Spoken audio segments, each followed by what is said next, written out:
Okay, good morning and welcome. Good morning here in the United States. Hallo nach Nordrhein-Westfalen, and as I just saw, grüß Gott nach Regensburg. Good to see you this way, Michael, again. I'm Dietmar Rieck. I'm the CEO and President of the German-American Chamber of Commerce. As you can see, we are in New York City, right about downtown at the tip. That's where our offices are, and where we want to do this wonderful event today. Thank you all for joining us this morning or this afternoon. This event would not have been possible, again, without great support from Nordrhein-Westfalen, from Katrin Lange from the IHK Düsseldorf, who speaks a little bit later, as well as our good friend Felix Neugaard, who is now, I think for a couple of weeks, the new CEO of NRW Global. He will talk right after me. Thank you for all your support. This is really a tremendous thing we could do here in a virtual way, come to New York.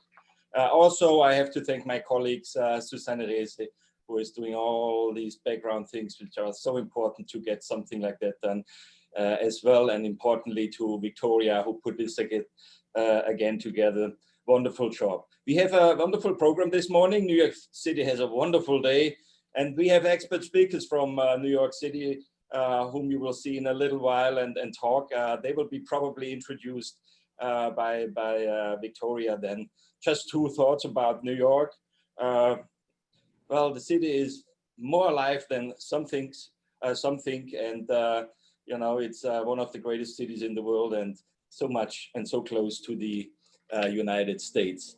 Now, you will also hear from a distinct delegation of companies from Germany. We already had some talk yesterday, and they have unique products, unique services. I want to see their presentation in full today. They also have distinct ideas how they want to come to the United States and what they want to do here. It will be interesting. I can promise you. Now, we from the chamber, and I always mention that we are a not-for-profit. We try to be a facilitator, an impartial facilitator, and a non-political voice. But just a few observations. Maybe the election we had in the United States. On a positive side, really, the elections are over. There's still a few ballots to be counted, but the elections are over. That I count as a good one. We had record participation this year. It's not clear yet, was it the best over the last 60 years or even 120 years, but it is more than 150 Americans have voted this year. This is an outstanding achievement, I think.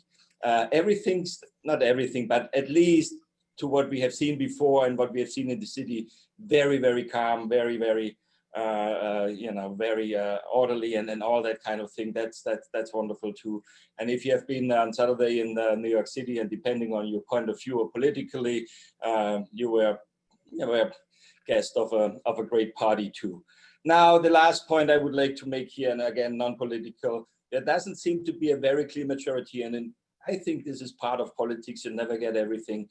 So the chance to come together, hopefully, and to compromises and so forth is pretty large at this point.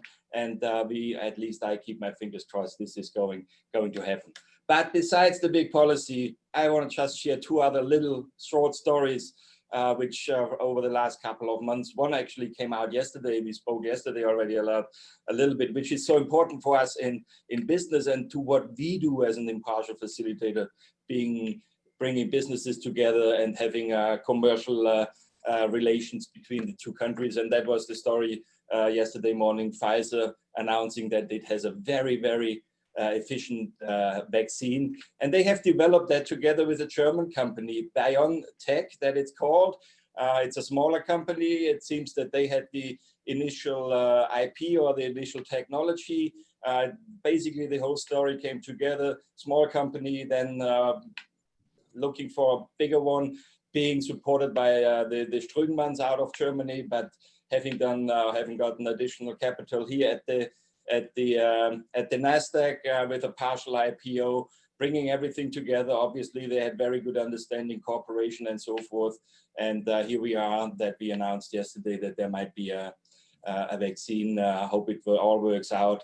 But what a wonderful story! What a great story! I personally think it's fantastic. The other story I would like to share quickly here is, and that's also across the Atlantic, because we talk about the Atlantic and the cake figuratively above the Atlantic, the economic cake which we want to make larger, is basically Tesla going to Germany, and I think they will produce cars very, very soon. So going as a new car company or mobility company, probably to say to Germany, which, you know, we consider ourselves as the heart of car making and so forth. That's a big step. My brother actually lives in Stuttgart. One of my brothers, I should say, and is an engineer in the auto industry. And I think it's fair to say those guys are somehow paranoid at this point. But I think a couple of years down the road, we will get even better cars, and it will be even better for the climate. Probably we don't even know what we will drive around at that time, or potentially something will drive us around to where we want to go. That would be my hope. A little bit overdone maybe, but something of that sort, I guess will happen. Now with that, maybe we will plant the seed this week with the delegation coming from North Rhine-Westphalia, the seed for some good cooperation. That would be our goal, and for outstanding business. So this is what I would like to bring to the table at this morning in New York City. I hope you have a wonderful conference for the next 2 hours. And with that, I hand it back to Victoria. Thank you for your trust in us, and thank you for joining us this morning.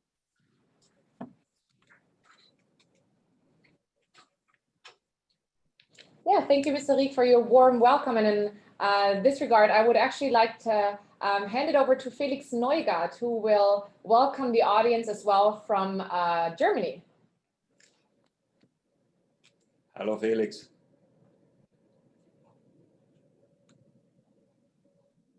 Yes, hello Dietmar. Good morning or good afternoon, depending where you're located, to everybody.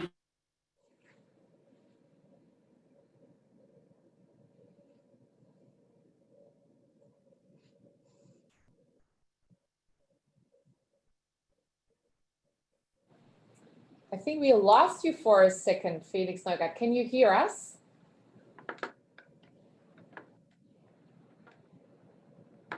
If not, we'll jump to Katrin Lange for the welcome remarks and come back to Felix Neugaard a little bit later.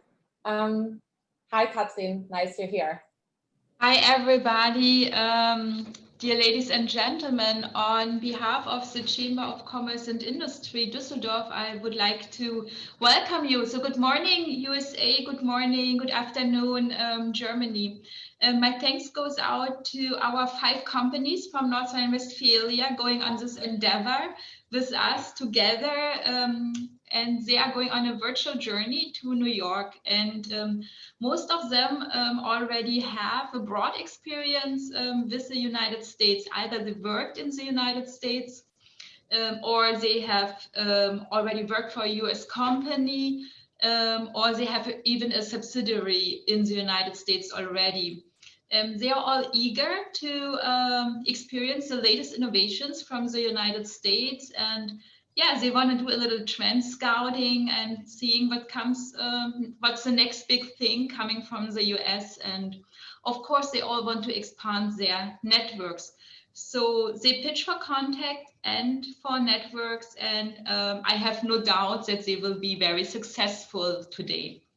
Special thanks goes to NRW Global Business, and of course to the German-American Chamber of Commerce, especially to Mr. Rieck, who supports this program, and NRW for many years, to Susanne Geller, Susanne Reese, Victoria Kesa, and all the team that stands behind us. I especially want to thank for putting such a great program together, and yeah, it's a very amazing program, and without your efforts, this would not have been possible. The German chambers abroad are our ear on the ground, our scouting team in the US market, and of course they are looking for new trends, and they put together all the recent developments economy-wise for us. I wish all of you a great conference, and please get in contact with our amazing companies from North Rhine-Westphalia. And if you have any questions regarding Düsseldorf or the Chamber of Commerce and Industry in Düsseldorf, please get in contact with me as well. And we are the focus chamber, the chamber that is responsible for doing business with the United States. And with this being said, I hand over to Victoria. Perfect, thank you so much. And let's try again with Felix Neugart. We'd be happy to hear your welcome remarks. Yes, let's do another try. Sorry for that. I apologize. We had some technical intervention here in Düsseldorf. I hope that you can see me and listen to me right now. I think I was at the point of also welcoming everybody to this virtual delegation tour. It's the first one we ever did from the state of North Rhine-Westphalia to America. And of course, to which other city could it be than to the great New York City, Dietmar. And of course, we have a special point in time right now. You had the elections, you have a new president-elect, and we are looking forward to probably some changes in policy. Trade policy would be an interesting topic. And Dietmar, we've been talking about this, I think, only 2 weeks ago.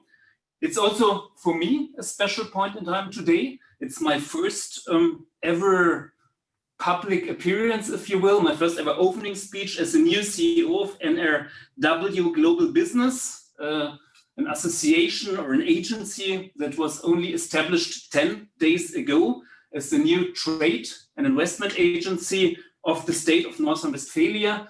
And we offer a number of tailor-made services for companies when it comes to exporting, to developing growth markets abroad, or to network with international business partners on the one hand.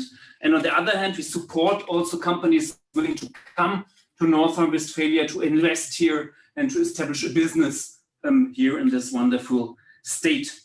Let me tell you a little bit more about our business location. I won't go into details, just let me point out that NRW is easily Germany's leading region, the largest state. It has the largest GDP, so its economic power is quite substantial.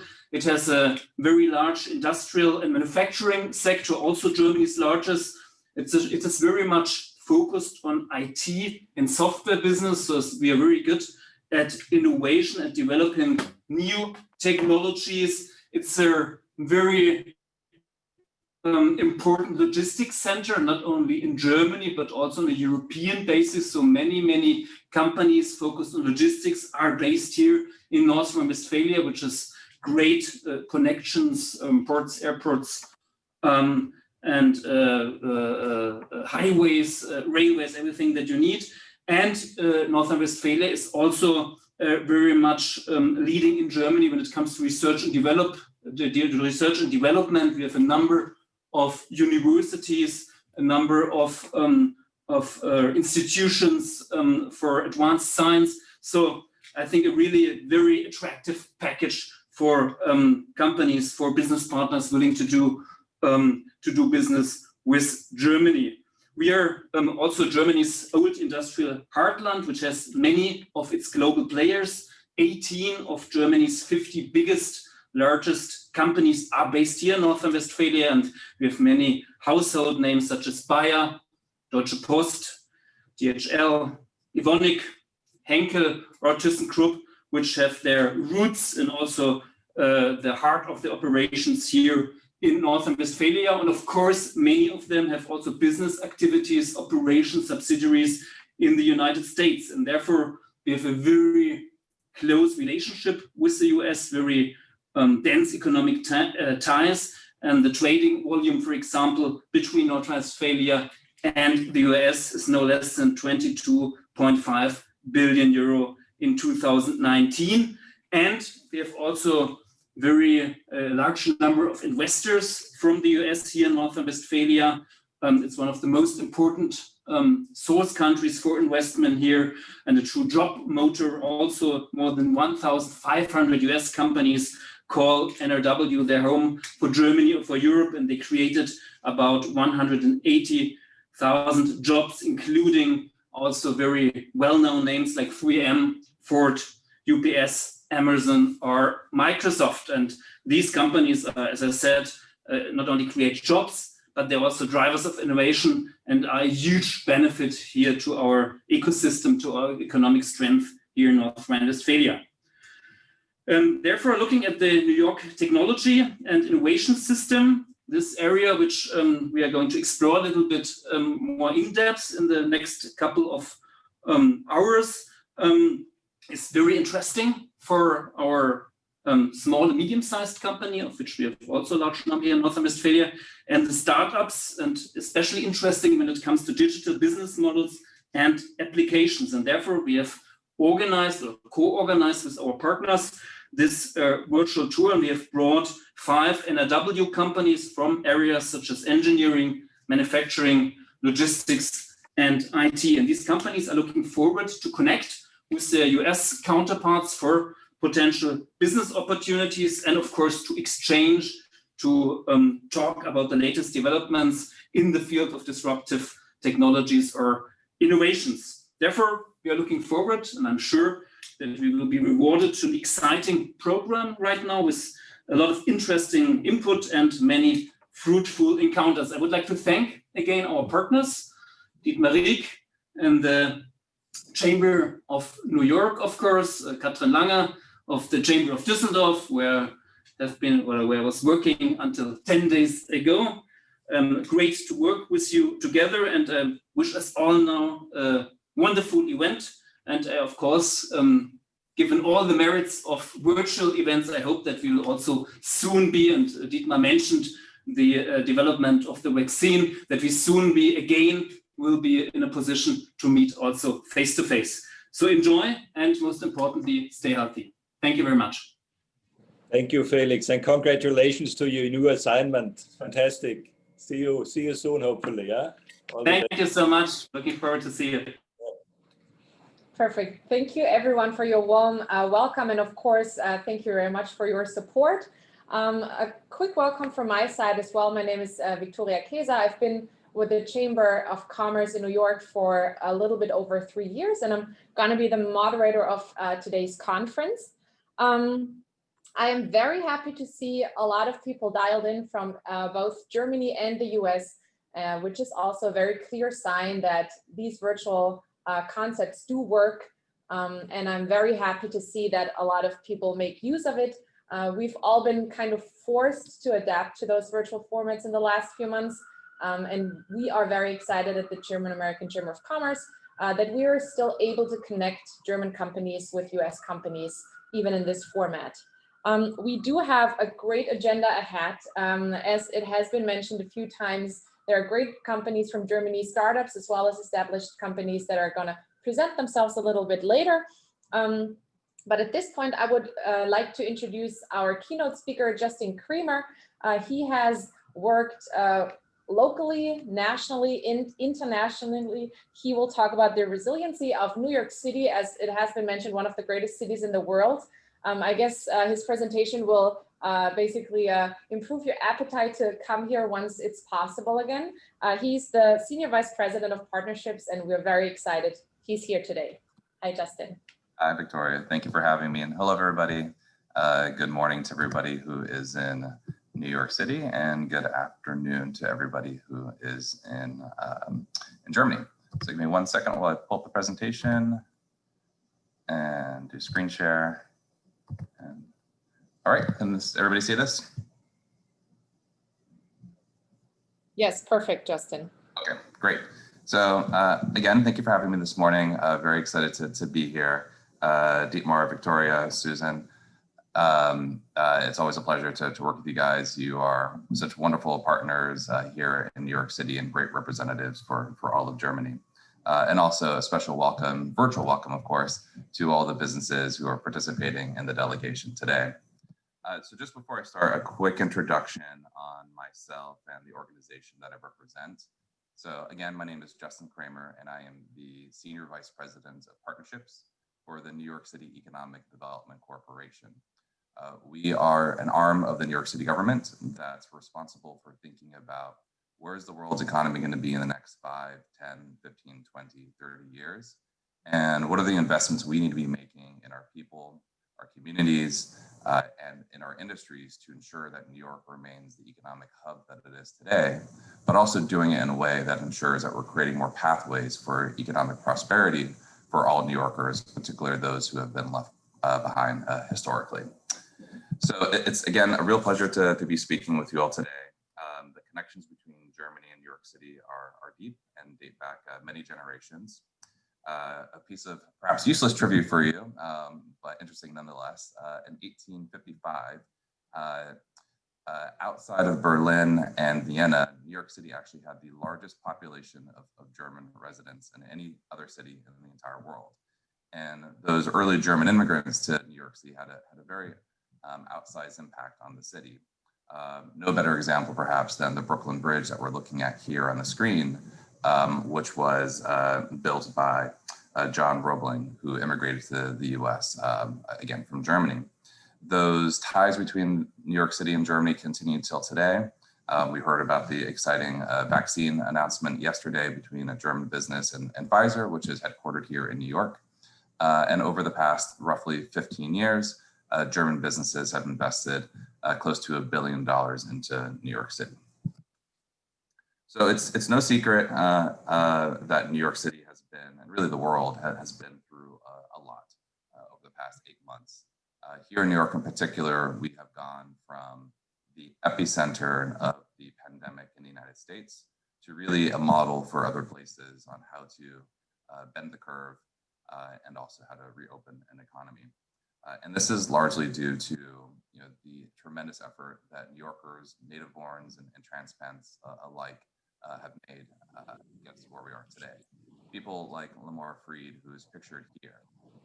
She is the founder of a tech manufacturing company based in the city, and seemingly overnight, really in one weekend, she transformed her manufacturing plant into one that produced PPE, including face shields, which she's wearing in this picture, that went to the front lines and was used by our first responders to help protect them and help the further spread of this deadly virus. So I hope to talk with you all a little bit about New York's long history of resiliency and how we're using this resiliency to fuel our recovery. We're a city of people who don't sit still. We've been evolving ever since the city was founded. So taking a quick step back in time, when New York was founded in the 17th century by the Dutch, we were a shipping port.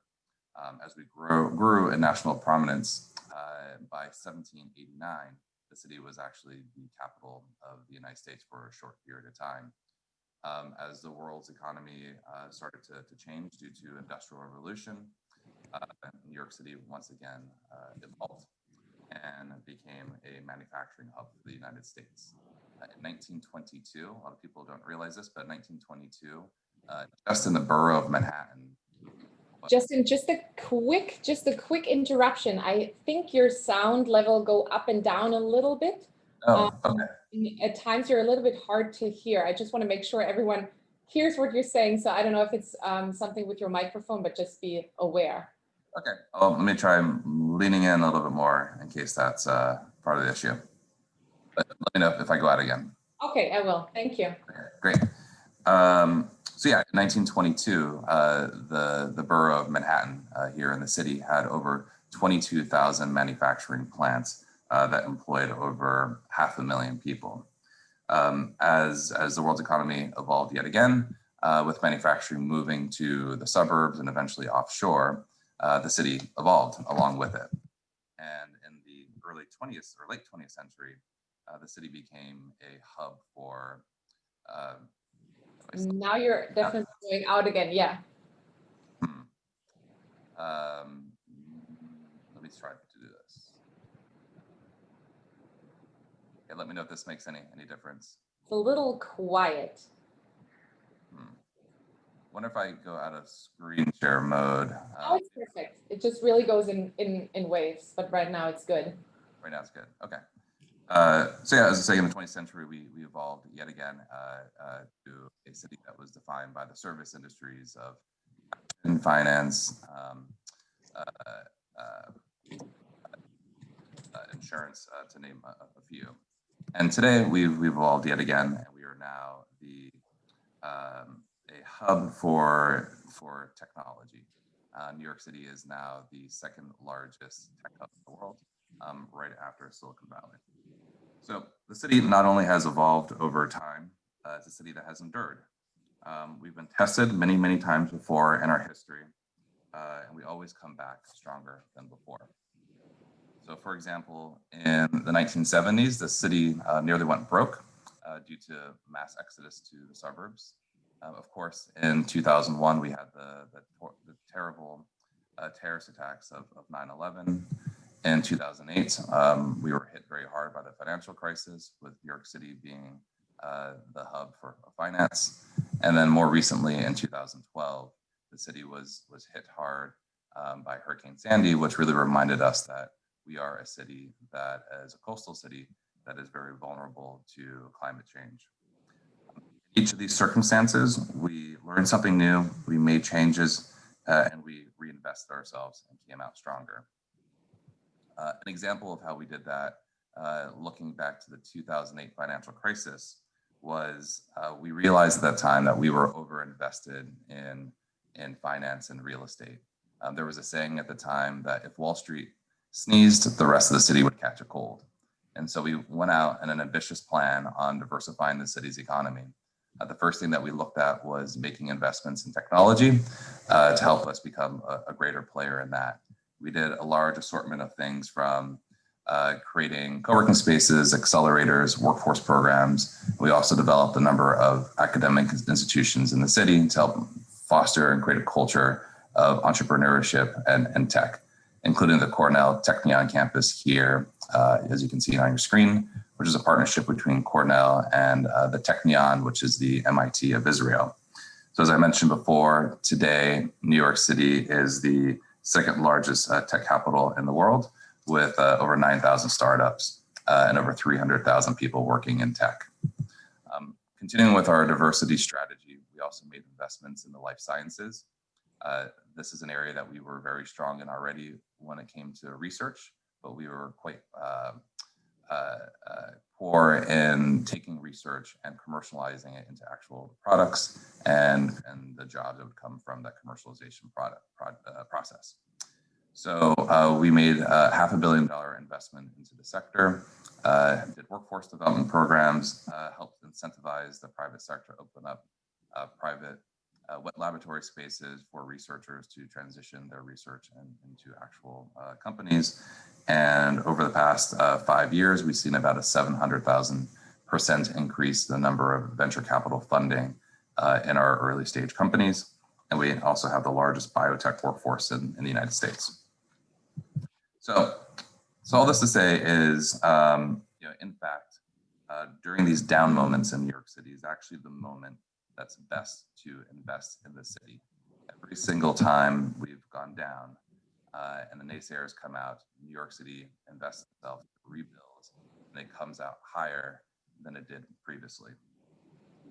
The city is nimble, it's creative, it has competent people, both in the public and the private sector, to tackle the challenges. And this is exactly what we're doing right now as we face this pandemic of COVID. So back in early March, when we were first, when COVID was first spreading throughout the city and the world, our immediate response was we brought together a diverse set of stakeholders across industry, talent, and user ingenuity to address our most pressing needs. One of those big needs was testing kits. We can't contain the virus if we don't know who has it, and without having those testing kits, we wouldn't be able to do that. So from scratch, we built a new local supply chain with local biotech companies and manufacturers. And this resulted in us creating locally 1.25 million test kits that went to our local hospitals, which also meant we never went a day or a moment without having test kits that could be used. A similar example is with ventilators. I'm sure we all remember when there was a global shortage of ventilators. Here in New York, what we did is we got together a group of people to see if we could invent and produce a ventilator right here in the city.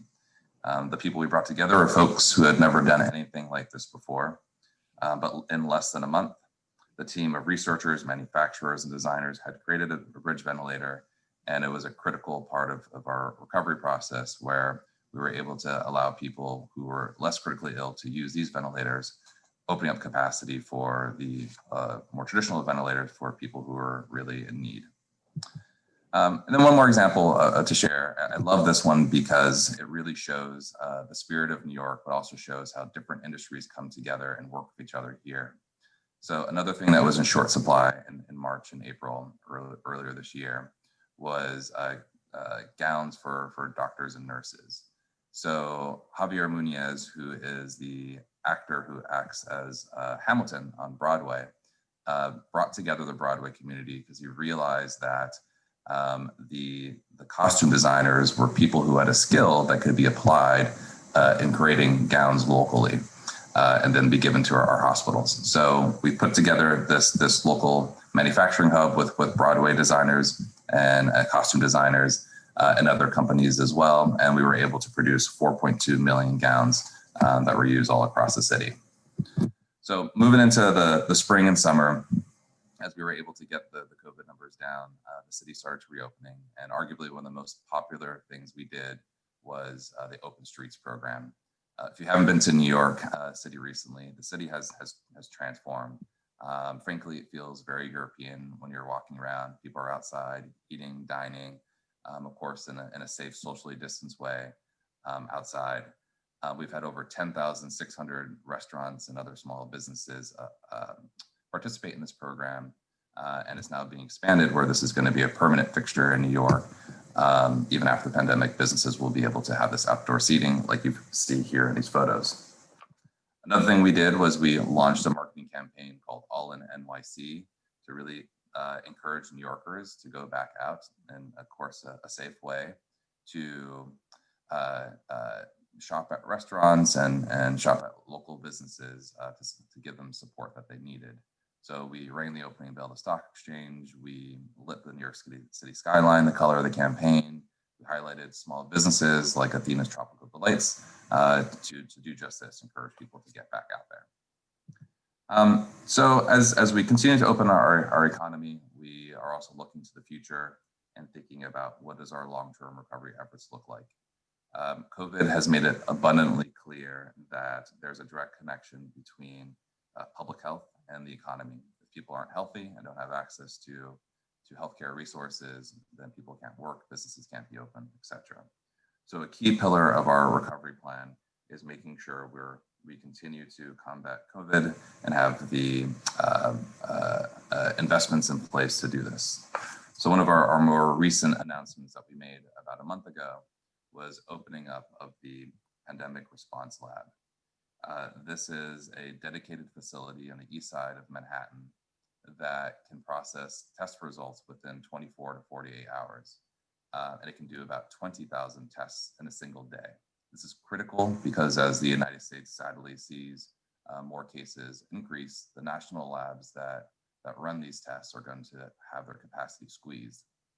So by having our own capacity here in the city dedicated just to us means that we'll be able to continue to test, get quick results, and identify where there may be clusters and help contain those clusters so we can keep our economy open.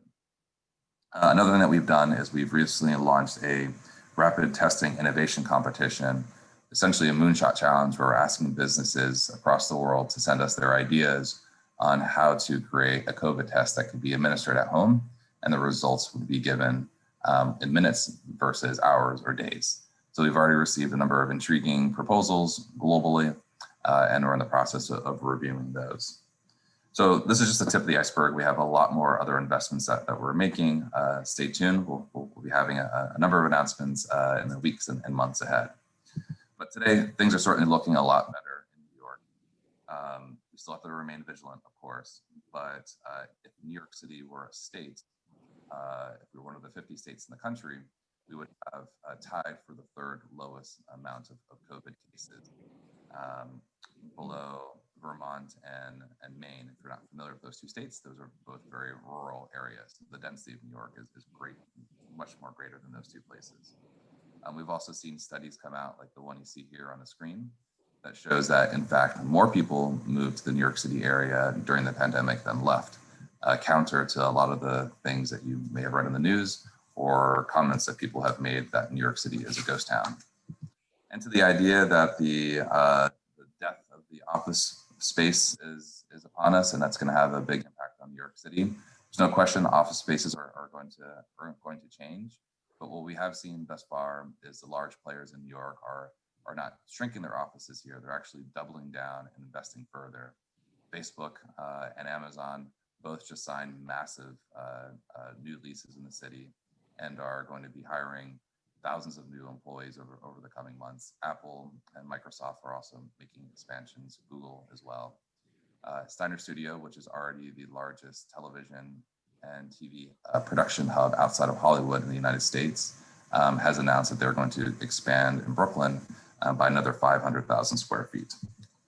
So to conclude, New York City still has a long way to go, but we are open for business. I have no question that whatever twists and turns may be ahead of us, the ingenuity and resiliency of New Yorkers will help us get through whatever comes our way. So with that, I'd like to say thank you. And if we have time, happy to take any questions. Sorry that the audio wasn't working throughout parts of it. And if we don't have time for questions, my email address is here on the screen. And feel free to shoot me an email. I'm more than happy to chat. Thank you very much, Justin. I think you gave a great overview of what's happening in New York right now. And even though the audio was going up and down, I think everyone got the message that New York City is still very worth living in. And I'm very excited once things are opening up again to welcome everyone back in New York. We have one question in the Q&A. Maybe we'll quickly dive into that. Mark has asked, how does New York City's venture capital environment compare to Silicon Valley, and what industry does it tend to attract? If you could maybe dive into that for a hot minute, we'll move on. Yeah, of course, that's a great question, and thank you for it, Mark. So historically, for startups in the United States or around the globe, they had to go to Silicon Valley if they wanted to raise a round of funding. Over the past 5-6 years, that really hasn't been the case in New York. Businesses are now coming here to raise a round. One of the best examples that I'd love to give is around 2009, 2010, there was about $1 billion that was invested in New York City, here in New York City by VCs. Fast forward to about 10 years later, to about 2018, 2019, and that number had ballooned from $1 billion to close to $14 billion. And so there's plenty of capital. People are still investing. A lot of the VCs that I speak to right now are actually thinking, I think right now is the best time to be investing in VCs or in startups. In terms of the types of sectors that people invest in here, it really runs the gambit from, our core, of course, is fintech, insurance tech, ed tech, but it also includes smart cities. Health tech is a big growing sector here as well. I mean, the VC community really represents the diversity of New York City's economy. And so pretty much every sector they invest in. Perfect. Yeah, really sounds like New York is the place to be, no matter from which industry you're coming from. Thank you very much for your keynote speech, Justin. Very much appreciated. Okay, so we're moving on to our German company pitches. As we've mentioned before, the German delegation program, this is part of a German delegation program. And the first company that's going to introduce themselves is DipVoice. It's a German startup, and it's being represented by Alexander Schwarz, the founder and CEO. And Alexander, I would like you to share your screen and basically come on stage to give us a short overview of your startup and what your plans are in the US. Yeah, so thank you, Victoria. Hello and welcome to my presentation. My name is Naomi Schwarz. I am the co-founder and CTO of DipVoice. I'm representing Alexander Schwarz for today because he is a little bit sick. So Naomi, yeah. Just heads up, we can't see you, so it would be great if you could. Okay, video. Camera, exactly, yes. Okay. Perfect. Okay. Hi. So hi to Alexander, and feel better, obviously. Sorry to hear. Thank you for jumping in. Thank you. I have to start a new presentation.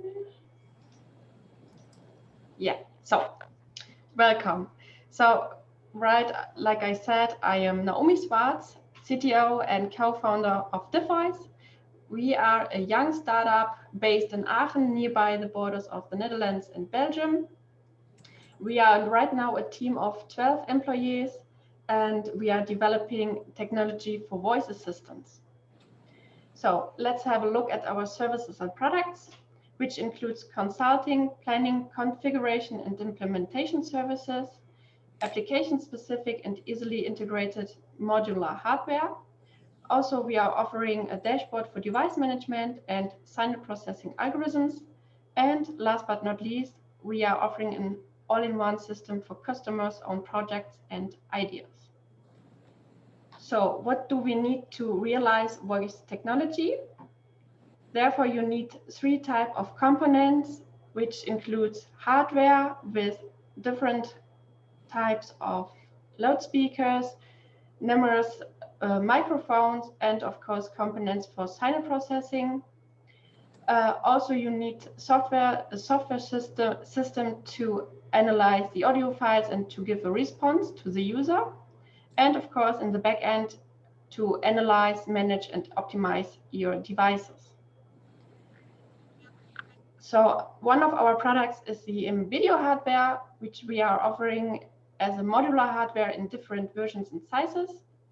It offers maximum flexibility in product development, like a flexible positioning of the microphones and various number of microphones, like you can include 2 microphones or 8 microphones, which supports the signal processing to remove noises and beamforming for speaker localization. Also, like I said, an all-in-one system, the video system, which is a pre-configured voice assistant in different variants with numerous extras such as LEDs, touch display or no touch display. It is ideal for pilot testing and validation. And our software product, the video dashboard, which is a cloud-based device management. It is optimized for applications for voice assistant systems. It enables configuration, control, and monitoring of IoT devices. And it also offers integration of different providers for speech recognition software like Google, BML, and so on. Now let's have a look at the voice applications. We are offering our own products like the Ordivia, which is an ordering assistant for gastronomy to support the staff and to help to enjoy the customers that stay in the restaurant. Also, we have Katsu, which is a digital assistant for the local retail. It offers information about products such as allergen lists and ingredients, facilitates navigation in the store, and displays advertisement and recept suggestions. Also, we are in a partnership of 2 different companies, which is Viva eCare with Viva eSoftware AG, who are developing a voice assistant for seniors to enable needs-based and individual support in everyday life. It includes also safety functions and reminder functions. And last but not least, there is Mona, which is a voice assistant for intensive care medicine. It supports the staff and doctors in the treatment of patients through documentation of treatment processes and by calling up the examination results and evaluations. So thank you for your attention.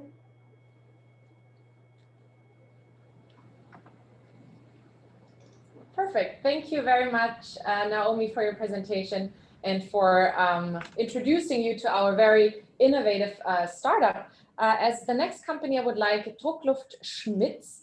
They are not a startup. They're actually a very established company.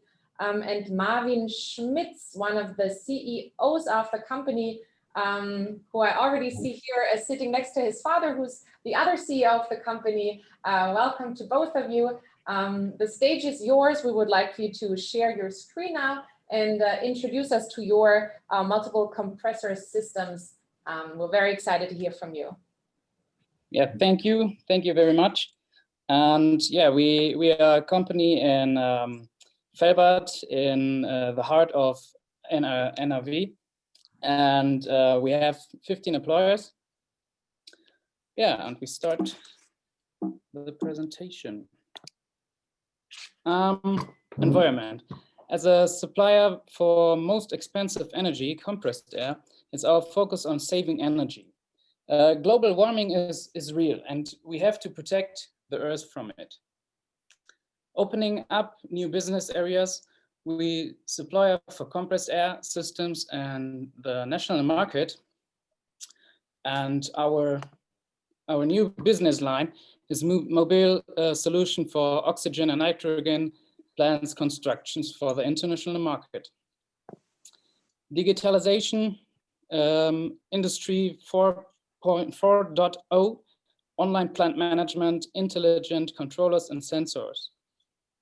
The most companies haven't intelligent control for the compressor. They start per hand and nobody cares about the efficiency. Growth by cooperating acquisitions. We are looking for companies we can buy to increase our market share. Products and services. Service of compressors, maintenance of compressors, oxygen and nitrogen generators.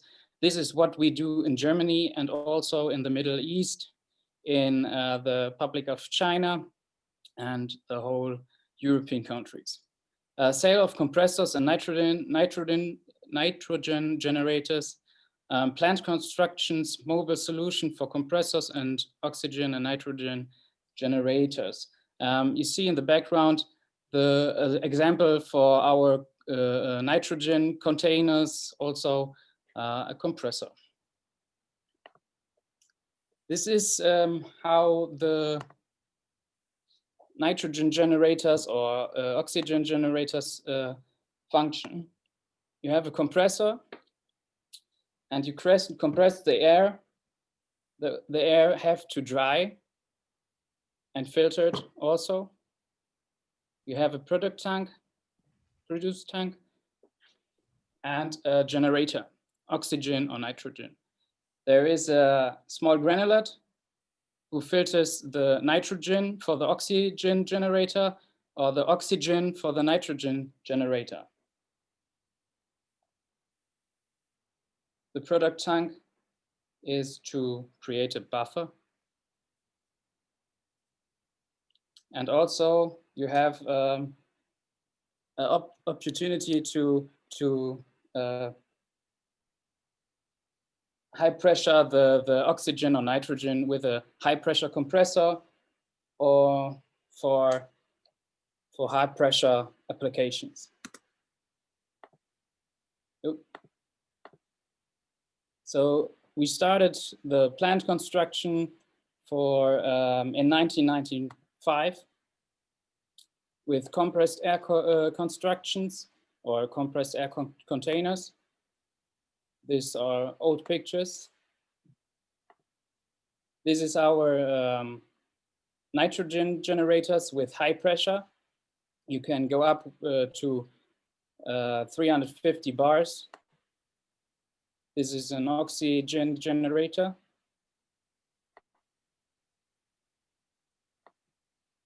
Yeah, and over the years we have had planned some, or we construct some oxygen containers and nitrogen containers in Scotland, England, France, in Germany also, and Denmark and China.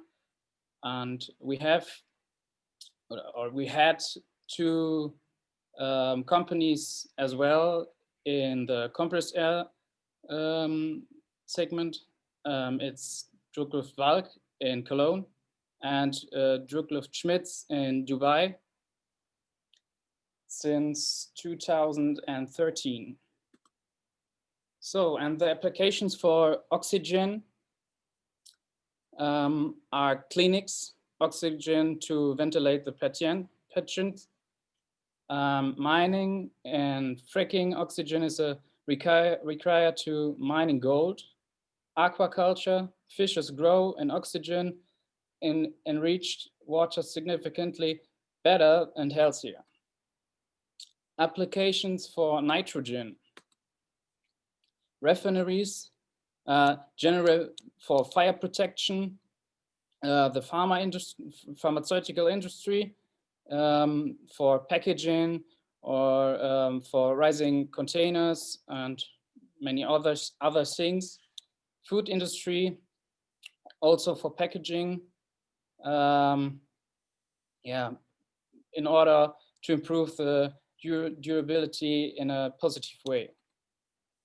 And thank you for your attention. Yeah, this is me, my father, and my sister in our constructions. Thank you. Perfect. Thank you so much to both of you. This was a great overview of what you've been doing for so many decades, and I'm sure our audience is very interested in getting in touch with you after. Our third German company is eFlex, another startup working in the logistics area. I see Mr. Quaken has already turned on his camera, so hi, welcome. So hi. Share your screen, and the stage is all yours. Okay, thank you. So just a minute, just a second. So everybody sees the presentation? Perfect, yes. Okay, great. Well, my name is Achim Quaken. I'm the founder and CEO of the startup eFlex, and we are specialized in the logistics area. We built a cloud solution for air, sea, and land transportation. And just a click. Our goal is to establish the best cloud solution for ordering transport services in the market, together with partners in all over the world. We are based in Germany, and well, we're starting. At the age of 62, I found that it is the right time to build another startup, and it's eFlex. And we started in July 2019 with our solution. The business need behind that is that companies need reliable transport capacities and services with affordable prices. And on the transport ways, land with trucks or train, air and sea, of course. So we built a solution for our customers that we provide them with a individual tender platform. This tender platform is in their CI, in their CD, and there they will publish their tenders and inquiries, and then they invite forwarders, ask for bids on their tenders.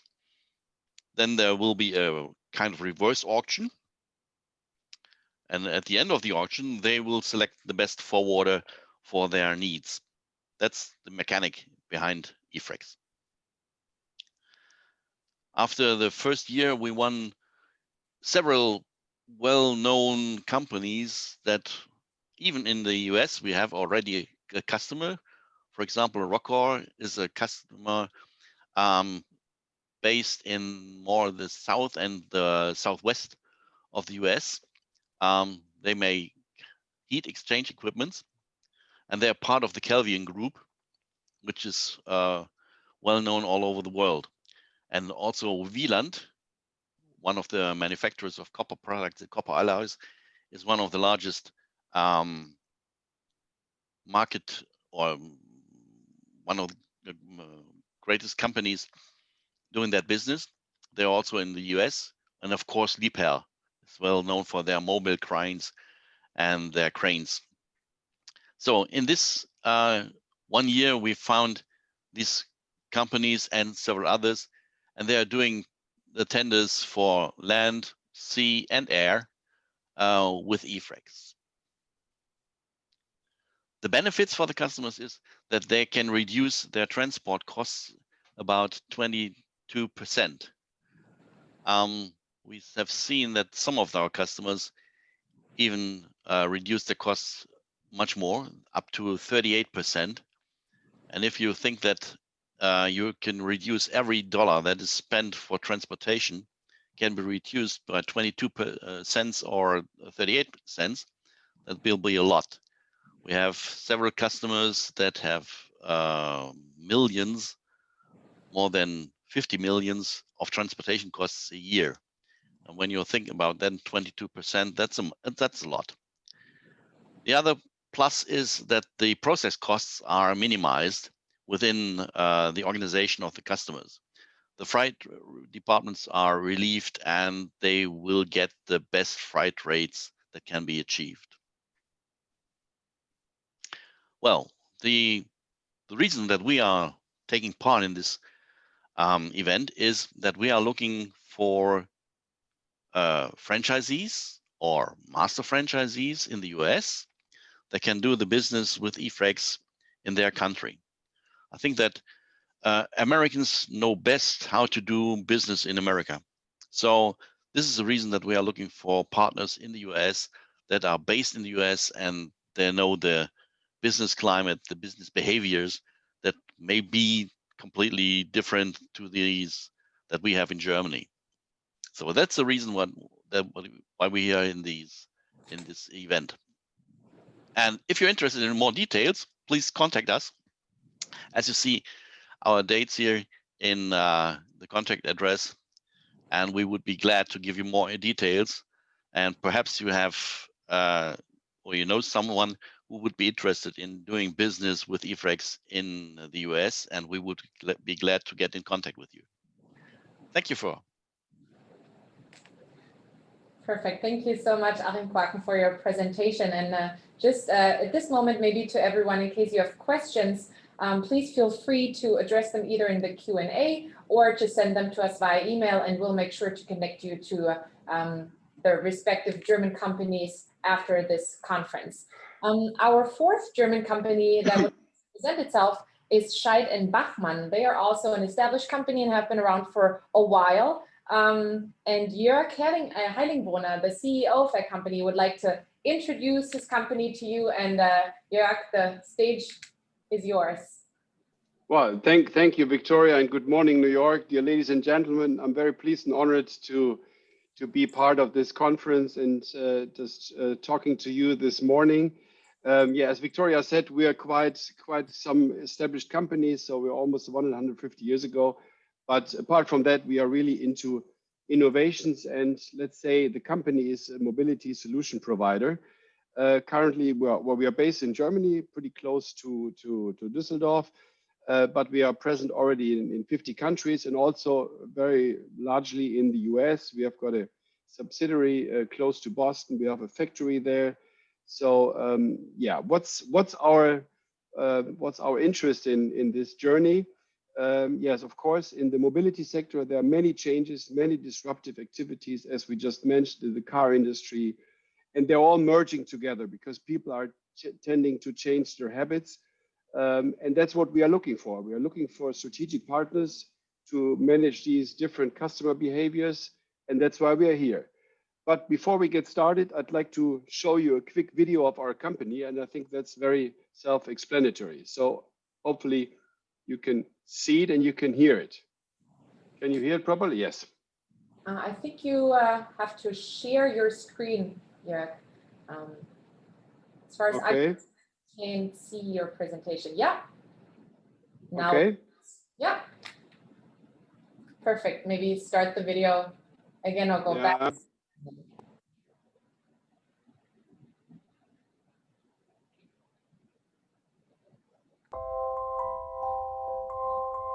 Is it working now? We move millions of people worldwide every single day. Scheid and Bachmann provides highly capable systems at home and abroad. Systems that almost everyone uses in their everyday life.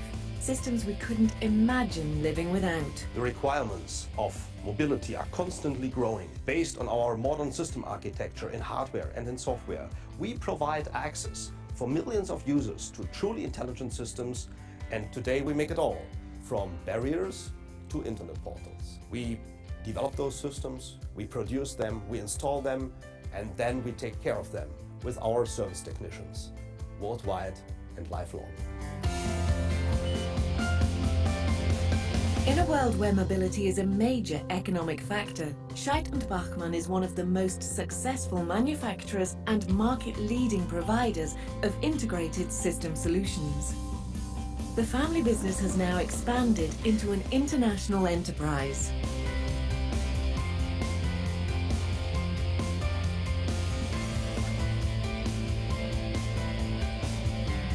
The company headquarters are located in Mönchengladbach, Germany.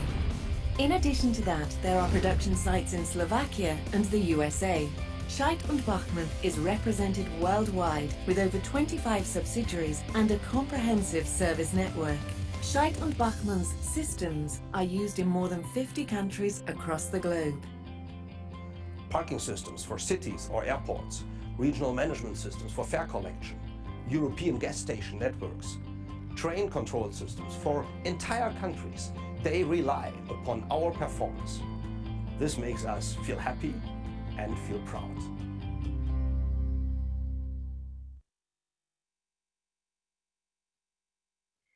Okay, so thank you very much for watching and for listening to the video.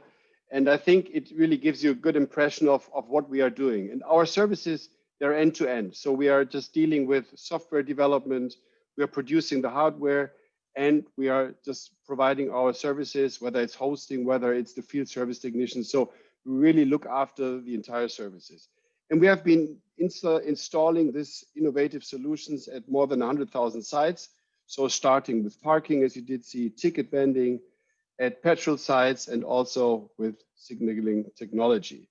And just to give you some more ideas of what we are doing, I'd just like to give you some examples, because it's always better to see what are the solutions look like. And starting with parking, it's really important to see that people are using mobile payments. So they use their smartphone to scan, to pay and drive. And secondarily, it's about seamless parking. So nobody the barriers are getting reduced. So you enter a parking lot, you don't have to get a ticket. Thirdly, we have been developing mobility platforms together with German leading car manufacturers like Porsche and Mercedes-Benz. So it's integrated. So you know where the parking lots are and you don't need any cash to pay. And we have proven that on more than 150 great airports, as you can see, many in the US and many in North America. So we have got some proof of concept within that business field. Well, additionally, we have just been providing major cities with our ticket vending opportunities offerings. So we have just covered the whole metropolitan area of Boston. We are just providing our solutions for the entire Dutch, for the Netherlands. We have got it in the UK, in London, and last but not least, we have it in the metropolitan of Toronto in Canada. So as you can see, and you get some information about the complexity and the number of transactions we are dealing with. And last but not least, we are in the petrol business, and that's where I'm responsible for. We have been dealing with many innovations on payment, and we have been introducing cloud solutions. And I think that's very important, because the digitization, the customer journeys have been significantly changed, and the end customer and also our customers, the international oil companies, they're asking for cloud solutions, for quick time to market, for adapting lots of different solutions. And I've got here a bunch of different solutions with Shell, with BP, with ExxonMobil, with Eni, the Italian-based company. So just to give you a glance, what we have been doing and what we are still out for. And that's why we are here. We are looking for innovative companies to satisfy the customer needs, because we do see that the customer experience is different. It's customer centricity and it's digitization. And therefore, we are looking for companies who are really innovative in mobile and seamless payment, who have personalized loyalty offers, who can provide interesting virtual and augmented reality solutions, and last but not least, AI-based offerings. And that would meet our mission statement, because we improve and innovate the customer journey with our cloud solutions. And hopefully that was of interest for you. And if yes, please contact us. We are looking forward to really come up with great ideas, with great solutions, and to further grow our business and to be successful also in the near future. So thank you very much for your attention, and looking forward to get your feedback. Perfect. Thank you to Scheid and Bachmann for the presentation. And before we start with our amazing panel, as the last agenda point of today's conference, I would like our last German startup to present itself. Christian Moldenhauer, the founder and CEO of Expert House, is already here. I can see you. Hi. And his screen is shared. Perfect. So Christian, go ahead. Right, thank you so much for the kind introduction, and also from my side, good morning, New York, and good afternoon to the German participants. It's really a pleasure presenting today at this conference, and also great warm thank you for the great organization. I would like to present to you today Expert Powerhouse. My name is Christian Moldenhauer. I'm the founder and CEO of Expert Powerhouse, and we basically bring on-demand project support to companies. I'm a consultant myself, so I worked almost 10 years in the industry with the Boston Consulting Group. And actually, Expert Powerhouse started in the US. So the idea came in Boston when I was waiting to get into a corporate event. I was waiting to get into a party, actually. And while waiting out there in the nice harbor, it got a bit dark. And there were still lights in this office building. That was quite impressive to me. So I started thinking, what are these people, working late? What are they thinking about? What's going on in their minds? And, for sure, some of them might thought, how can I get this yacht? How can I be very smart, get this next promotion, get a lot of money, and get this yacht? But on a more serious level, of course, there might be this executive in the building who just got this next transformation on his plate. He's thinking, who can do this project for me? Who can help me on this initiative? Yeah. There might be this workshop going on, talking about the business case, about buying a company, digitalization. How can we improve our operational processes? How can we actually validate what we figured out now in the workshop? Who can tell us, are the numbers right? Are the assumptions right? How can we do this? There might even be this one project leader who's thinking in his office and thinking about, I need to crack this case. I need to deliver this project. Am I really the first one who's solving this problem? Don't other companies probably have solved this before? And of course, also, there might be this director who wants to just win a new customer and a new client. And he wants a workshop and getting some people on board to get extra credibility to really win this pitch. And while I was standing there thinking, what's going on in their minds, also it got a bit dark, and I thought, look, all these people might also think a bit about they're working late. They might think about basically a bit of offloading work, and debottlenecking themselves to have a bit more time with friends or family. So this idea came to my mind, what about if we had a really comprehensive network of experts and consultants that corporates could tap into really flexibly on demand? And that is now what we do at Expert Powerhouse. We offer on-demand project support, mostly for large corporates, for private equity and family offices, but also for small, medium, and large consulting houses. And we bring to them subject matter experts that can pretty much fill any expertise gap, or additional consultants that complement their project teams to basically on-demand, flexibly solve any challenge that they are facing and to complement their project teams. Now, our experts and consultants support globally. They're really handpicked quality over quantity. Our consultants have a lot of consulting experience at top consultancies. And if they're experts, they have a lot of functional expertise and also in-depth sector expertise. We cover all industrial sectors and our network is global. So whatever project support you have on your mind, we will always have a top consultant or expert readily available for your project. So I would really hear from you and get your feedback along a couple of questions. Yeah. So I want you to think about where can specific expertise fast track initiatives of your company. And if you have project teams, where would they benefit most from a quick and accelerated learning curve? Yeah. Are there maybe areas in your company where you cannot compromise on process safety? It needs to work, and where you need a neutral perspective also. And what are the areas in your company where actually flexible and dedicated on-demand support would help you most? I would love to get into discussion with you. We have experts and consultants also in the US, and we of course want to build up our client base there. So please get in touch, follow us on LinkedIn, and if you have any questions, my contacts are shared on the screen. And Expert Powerhouse, of course, is here to support you. Thank you very much for your interest. Perfect. This was a perfect ending to the company pitches from Germany. Thank you, Christian. And as we said before, if you are interested in getting in touch with the German companies, either chat with us here or send the questions to the Q&A or send us an email, and we'll make sure to get you in touch with a respective person from Germany. As I've mentioned before, we now have a very exciting panel ahead of us.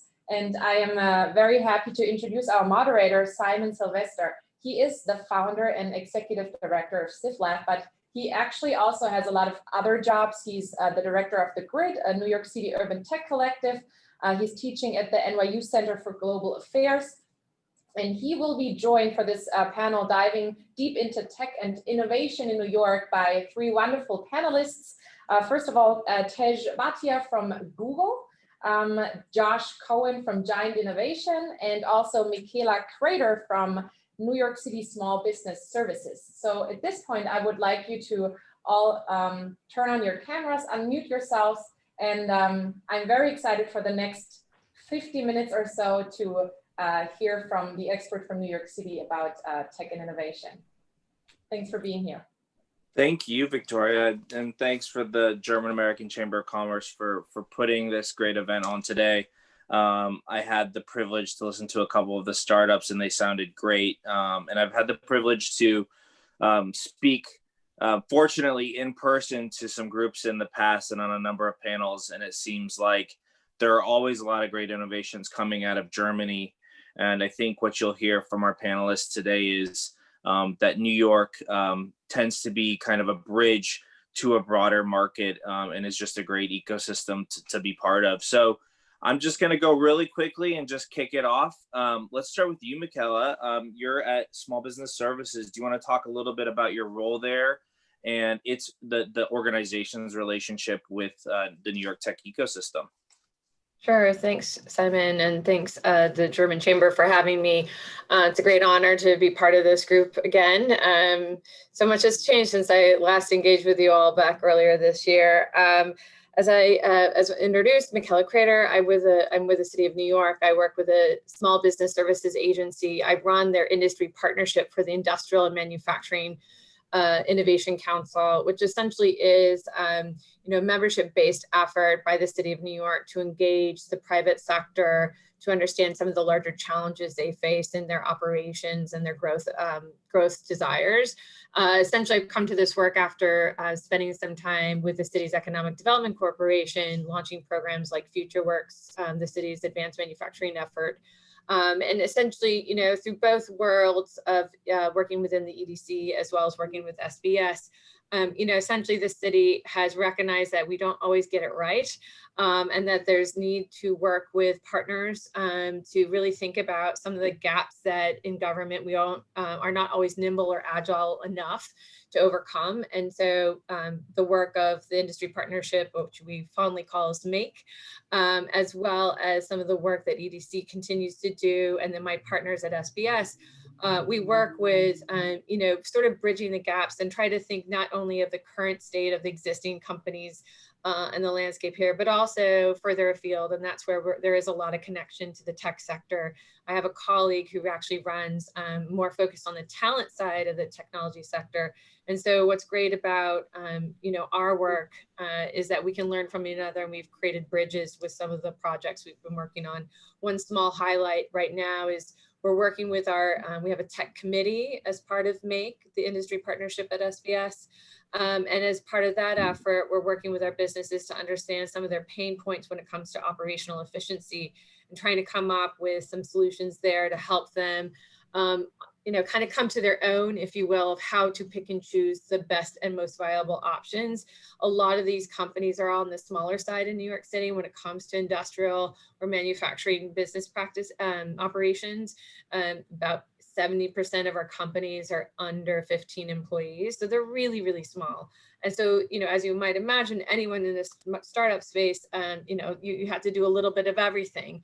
So we're trying to figure out how can we make a little easier access of information to the options that might be ahead of them. They just don't know because they can't pick their heads up. And so we're using our businesses to help us create that tool. So that's one small highlight.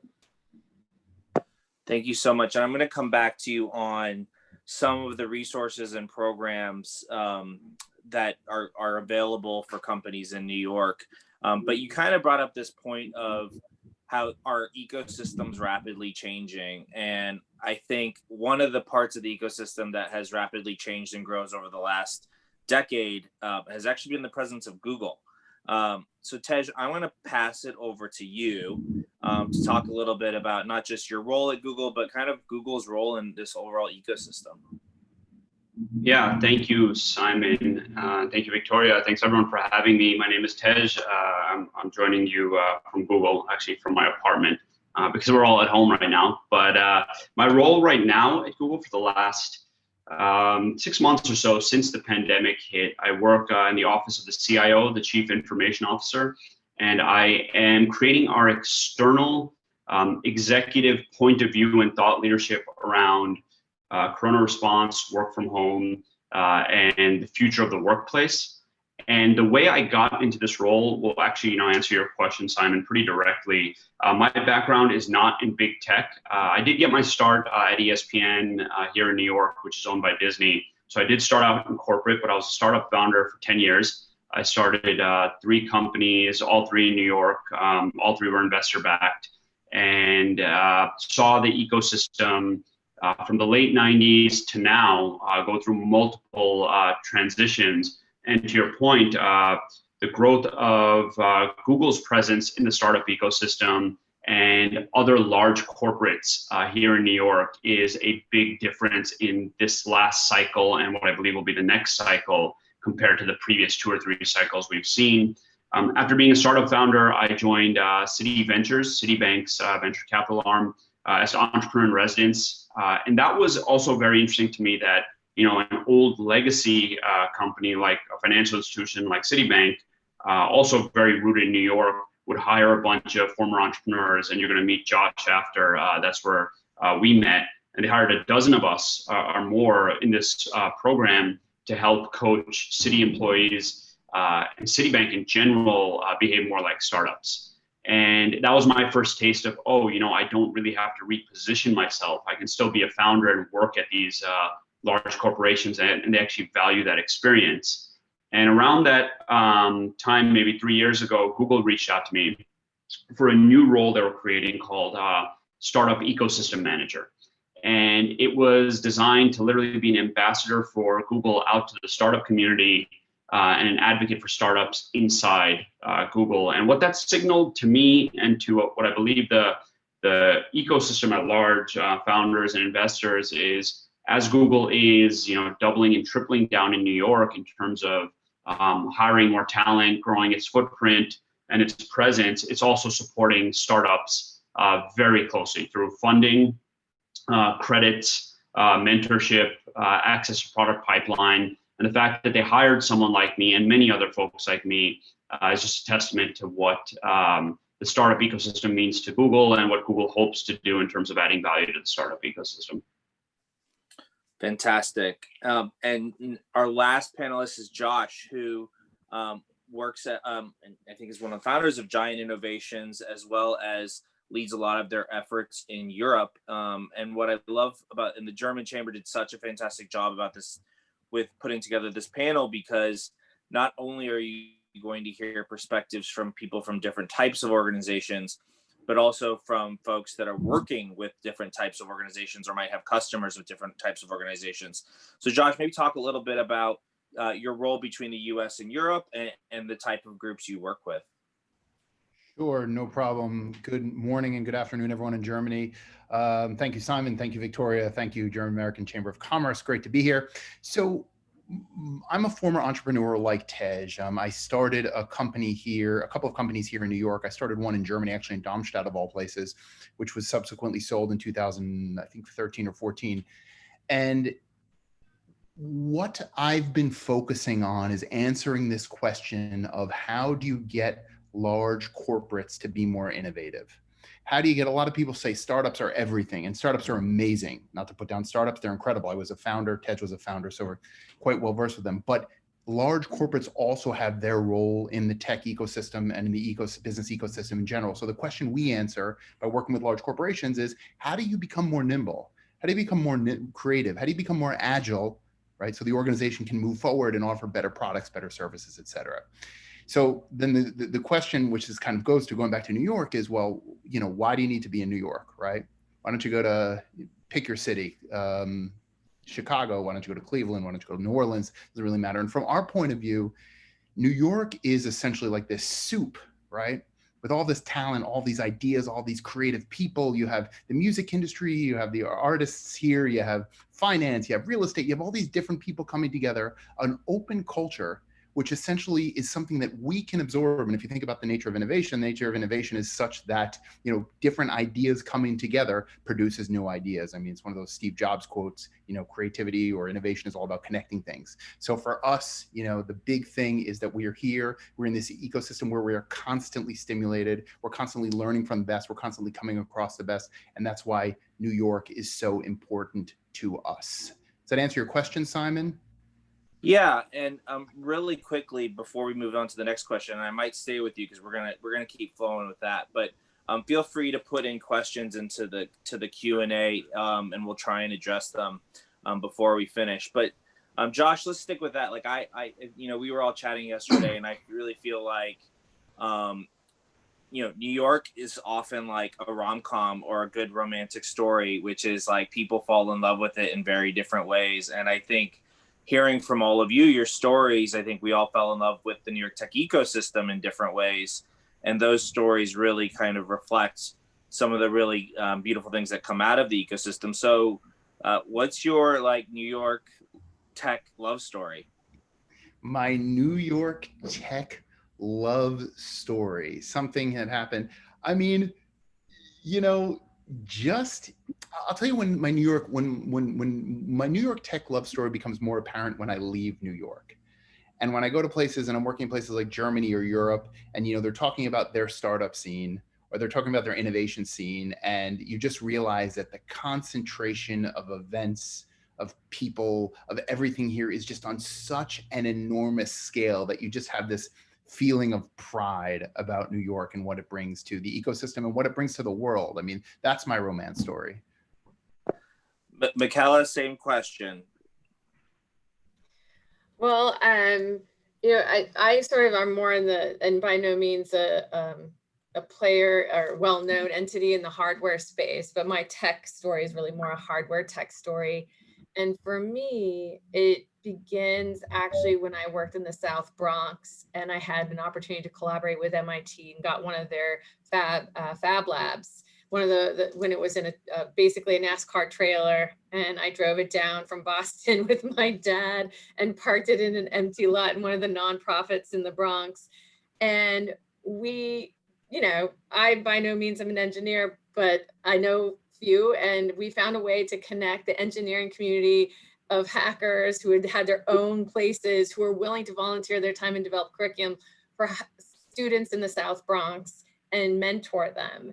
And so my love story was this bridging of people with very lovely degrees connecting with kids and the growth that both had.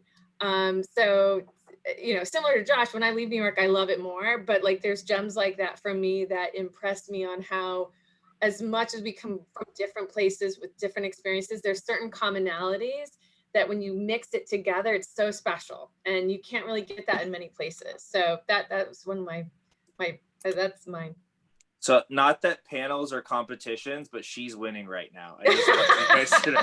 But we're gonna give Tej an opportunity to respond. So let's see what he's got. No pressure, Tej. Yeah, so I'll give you mine. Mine's kind of a New York love story to startups, or love story to tech love story. So one of the things I love about New York the most is just the random run-ins. It's maybe a little less than 8 million people now, but don't believe anything about being a ghost town. It's not empty at all. It's like a normal city now. But I run into multiple people a day. Before when I was walking to work, I'm about a mile away from the office. It would be like 4 or 5 people in the morning just running into. Some would be neighbors, some would be local store owners I know, but it would be other founders, investors. I mean, I've run into Josh and Victoria in the middle of the pandemic. Somewhere random on the Upper East Side, just things that shouldn't happen. I'm sure if you mathematically figured it out, yeah, the likelihood is probably not that low, but it feels amazing, these serendipitous run-ins. And I have dozens of stories from each of my startups.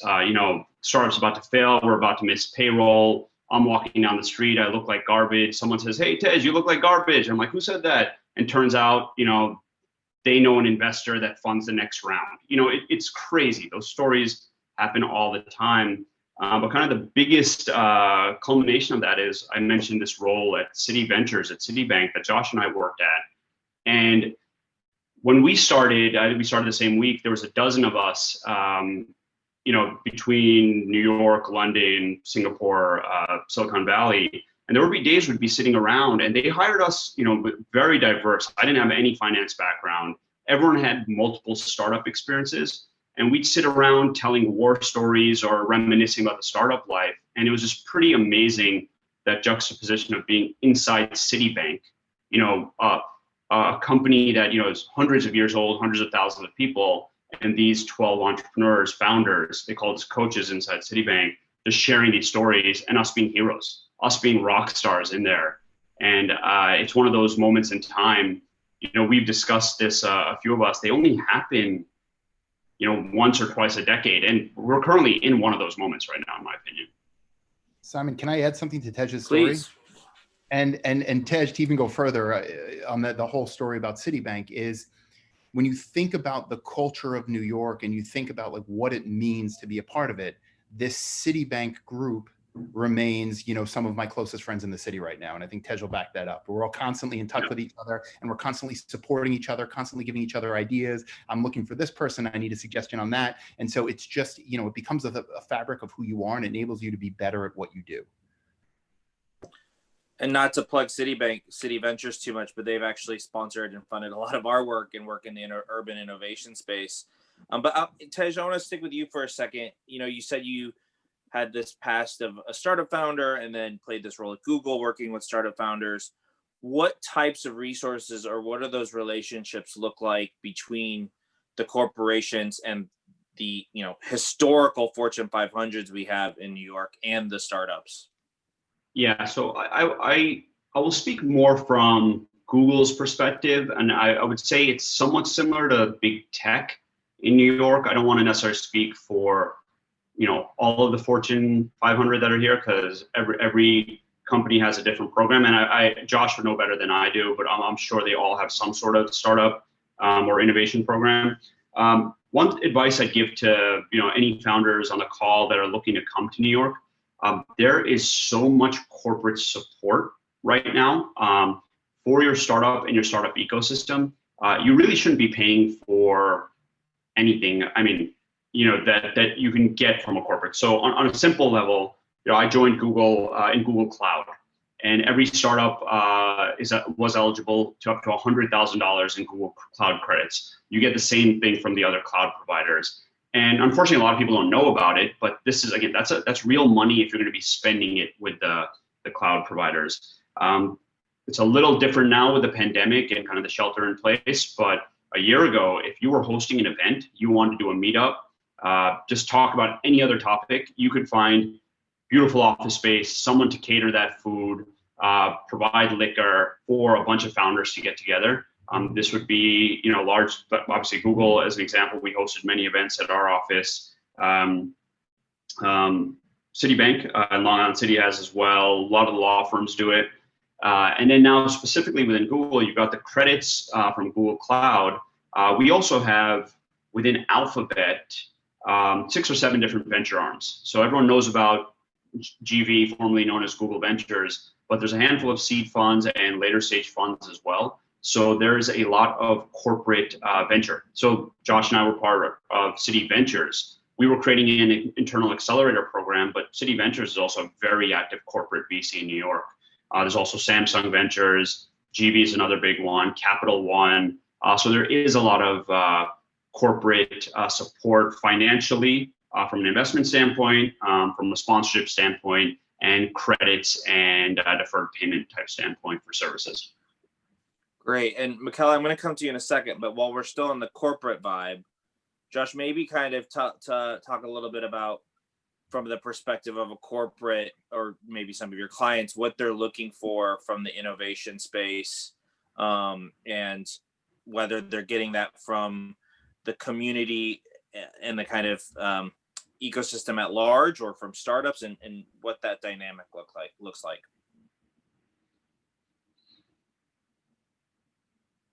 Mute. That's mute. There's actually construction work. For those of you who really want the New York experience, you're in Germany, come watch the construction outside my apartment. There's a big hole out there right now. Okay, so if you want to talk about kind of corporate interests in the US, in New York, first of all, the first thing you should say is that, in large German corporates know this. If you want to basically absorb a great tech ecosystem, you send your people to Silicon Valley or New York. You do it as one of these safari trips, right? Or you do it kind of, and you send someone there long term. And the question is, what's the purpose of that? And that goes back to what I said before. I mean, there's so much to be gained by the incremental person you meet or the incremental idea you come across in this city. So that's just first of all. I mean, just purely kind of from a cultural point of view, there's so much that you can absorb that you're just going to miss if you're somewhere else, right? Now let's go to that startup theme. Now, the startup theme is every single corporate is petrified of the startup that will replace them, period, right? Every startup, it will go into their board meetings and they're on the meetings and say, well, this company popped up. How do we make sure we don't wind up like Blockbuster Video, the classic example, right?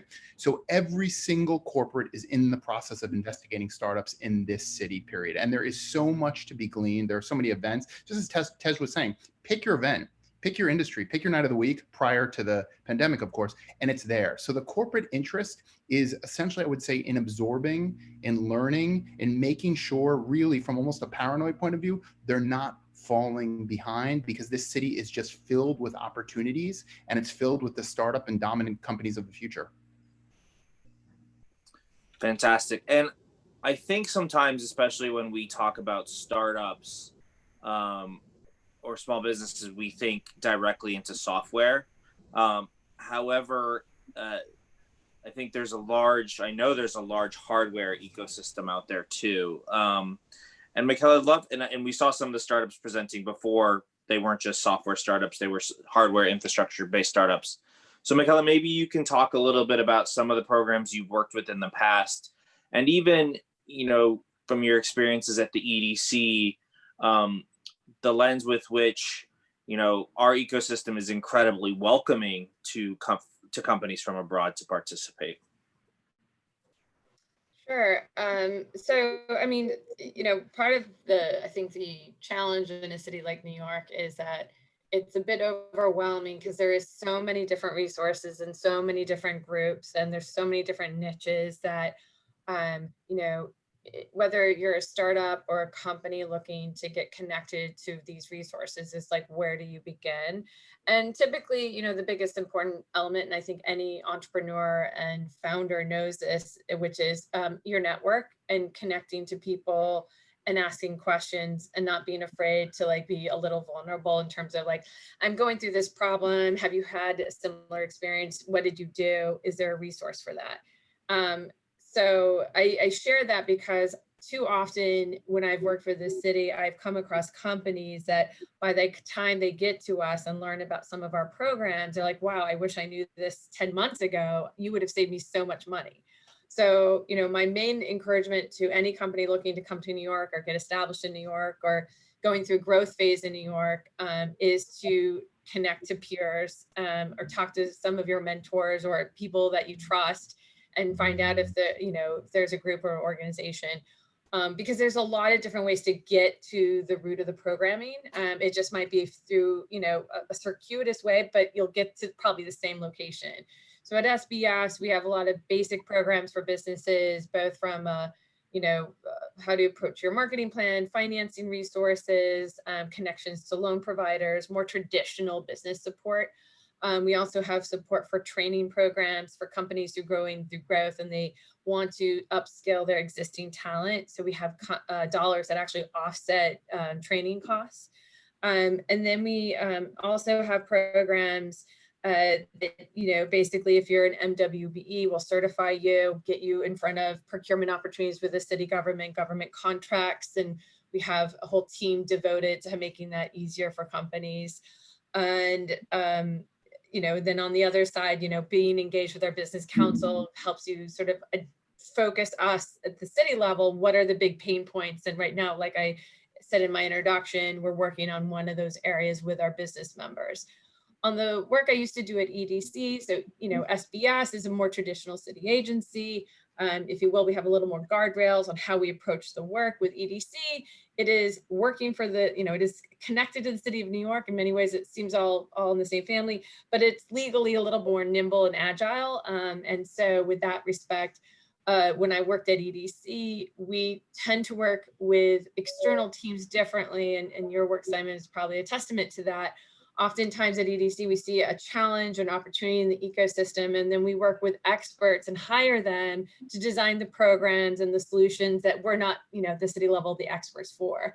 And in that regard, there's been a lot of resources that we did to connect businesses and new sectors to help facilitate and catalyze growth. So I can speak more directly to my experience at EDC with the world of hardware and the growth of hardware startups. What we found was, like any startup, they needed support, and we were trying to challenge ourselves whether it was an accelerator model or an incubator model.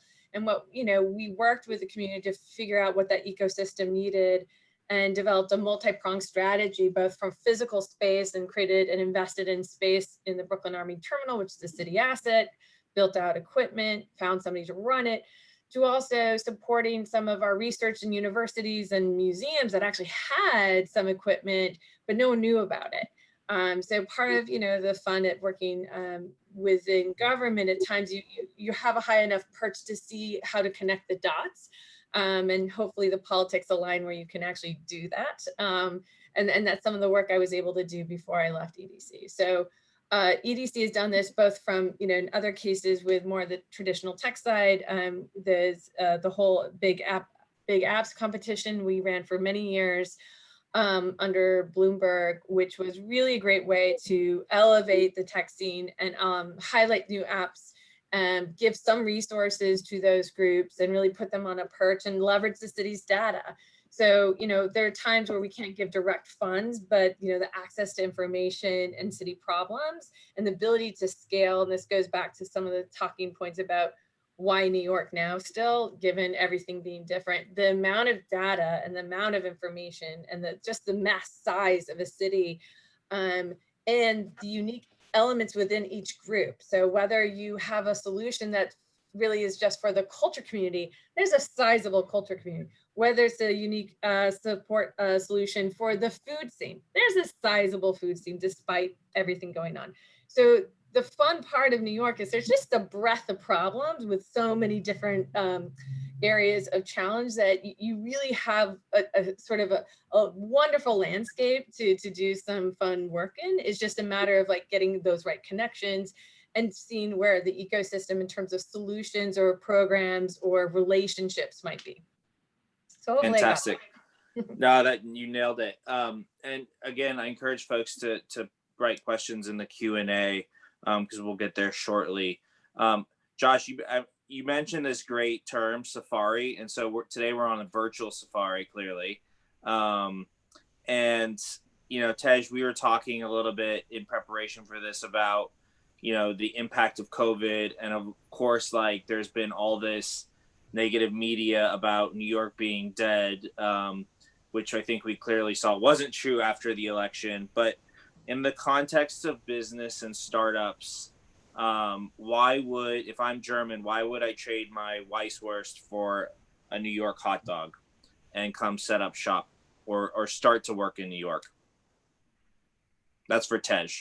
And then we'll move to Josh. And I had to get my corny joke in there. Apologies. Yeah, so just coincidentally, I had hot dogs for dinner last night, and I was thinking about the leftovers I'm about to have, which is hot dogs and hummus. So I just want to say you can get all types of hot dogs here that you want and all types of food. So that's a plus. Also, to your point, what you're seeing in the media, maybe not in Germany, but kind of in the divisive media here, you're hearing these things about New York, which just simply are not true. And one thing I would say, obviously, this period in time is a first. Probably, definitely anyone in startups and tech, this is the first time any of us are experiencing this. And this goes to the job I have right now. I don't have any sort of executive communications or, much corporate experience at all.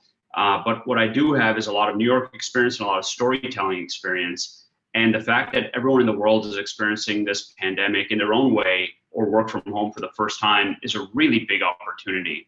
And I want to say something, put the pandemic aside. If you were to equate this to 2001, 2008, this is something we know for a fact is the biggest, these cycles, biggest generators of opportunity and wealth in history, right? The Googles of the world come out of this time, the Facebooks of the world that come out of this time, the Ubers of the world come out of this time. So right now, many of the startups you're working on right now are those gigantic companies of the future, the enterprises of the future. And prices are really low. So this is the time you want to invest. And that can be, in real estate, that can be in the moving here, rents are super low. It can be about starting a company. Now, as every founder knows, the odds are terrible, even if the market is good or bad, but you can get things very cheap right now, and you can make a lot of progress in these times. In fact, my first and second startups were started in these types of dips. And it's just a really good opportunity in time that I think many people, when things come back, look back and beat themselves up over it. Hey, I should have bought an apartment in 2001. I should have, invested in startups in 2008 when everyone else was running away. This is exactly that time. And I would argue that investing in New York means being here.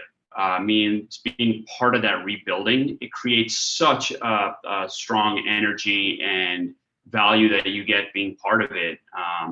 And I would highly recommend. I don't think anything has gone away. If anything, it's going to come back much better than before, because it was bloated before, and now there's a lot of room for entrepreneurs, artists, immigrants, people who want to come in and get in at an affordable level and build it back up to even better than what it was before. So I think, whenever there's a pandemic, New York is no shortage of pandemics stemming from 9/11, 08 financial crisis, 08 or to Hurricane Sandy, to now COVID. I think there's this, especially since 9/11, there's this inherent attitude to turn lemons into lemonade, or even like from an innovation standpoint to think about like leapfrogging opportunities. Josh, are any of your clients or people in your kind of communities thinking about that idea of leapfrogging, or just their businesses changing, or the ecosystem or market changing? Yeah, well, before I get to that, would you mind if I go back to the other question you mentioned? I had Sure. Yeah, sure, of course. Yeah, I want to, you mentioned this idea of, German companies coming to New York, and I want to frame it a little bit differently based on kind of all the German companies I've worked with in the past. And I want to be offering a little bit of a sobering message to all of you, which is, New York is absolutely incredible. And you have three people who are singing the praises of New York, right? Nonstop. But it is not necessarily the case that every company in the world needs to go to New York tomorrow because the opportunities are so incredible. New York is really competitive, right?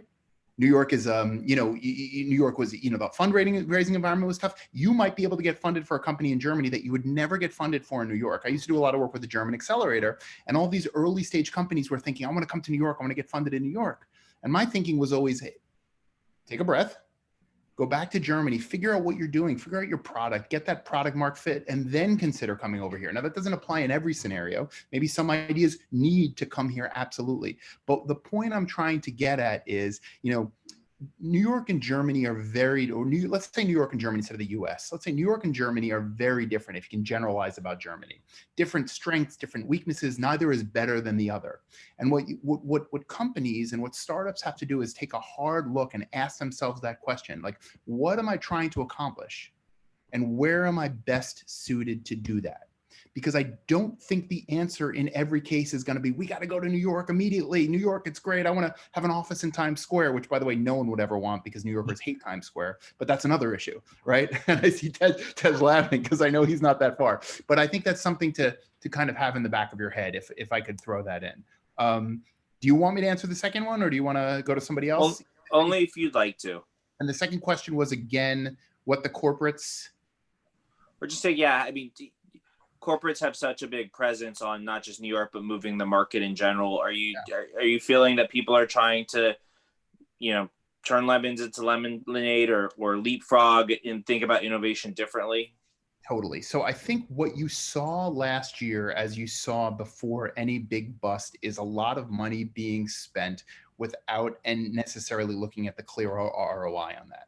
And I think the real opportunity here, and what I love seeing about this market, I think it's incredible on the subject of turning lemons into lemonade, is companies are now saying, we can't just spend money.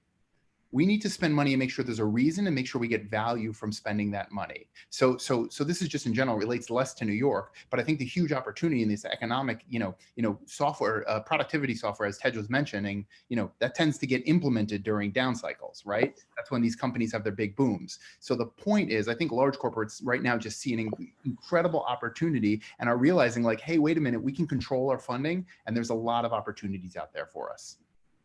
Great. Michaela, I'm going to go to you, and then Tej will go to you before you have to run and go eat your hot dogs. Michaela, we have a couple of questions up here. So, like, how can I start a startup in New York? What would be the first step? And same person, I'm impressed by the mass opportunities, but for a small company, it's frightening. So what would you have, any advice for a small business looking to move to New York, and what would be the first step? Sure.